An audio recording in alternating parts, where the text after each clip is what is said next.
Gajapati iron and cement owners union पक्षरु सांबादिक सम्मेलन।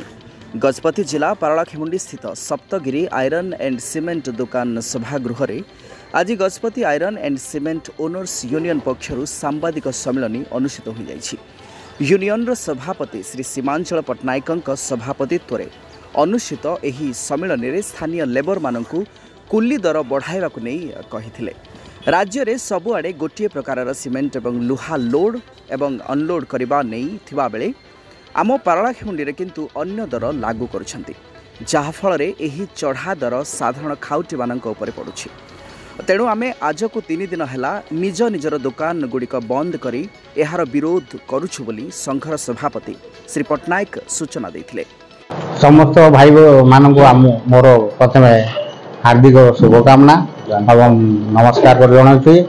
आज आम बसवार गोटे कारण हूँ आज को 3 दिन है आम सीमेंट दुकान संघ महासंघ बंद कर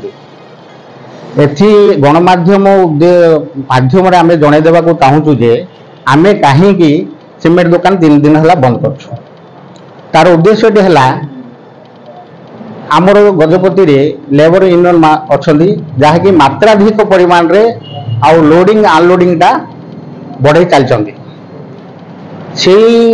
जो मात्राधिक परिमाण रे बढ़े थिबा जोगु सेटा कंज्यूमर उपरे कस्टमर मानक उपरे तार प्रभावटा अत्याधिक पड़ुछि।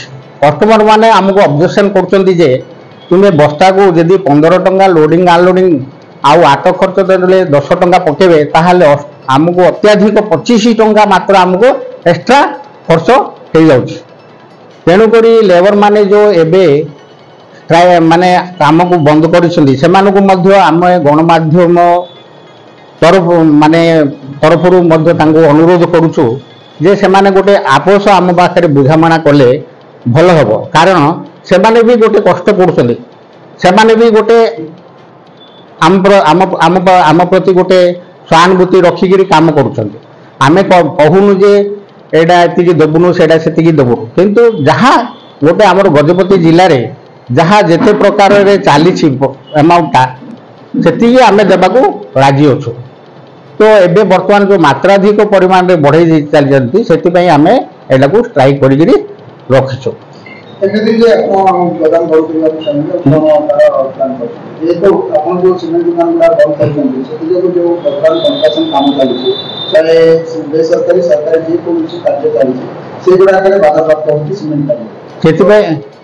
आमे आपनक माध्यम रे कस्टमर मानकु जणाई देबाकू चाहूँ जे जेते दिन पर्यंत लेबर माने आम सहित गोटे बसिकी समाधान रास्ता न बाहर करेंगे सेते दिन पर्यंत आमे दुकान बंद रखिबे।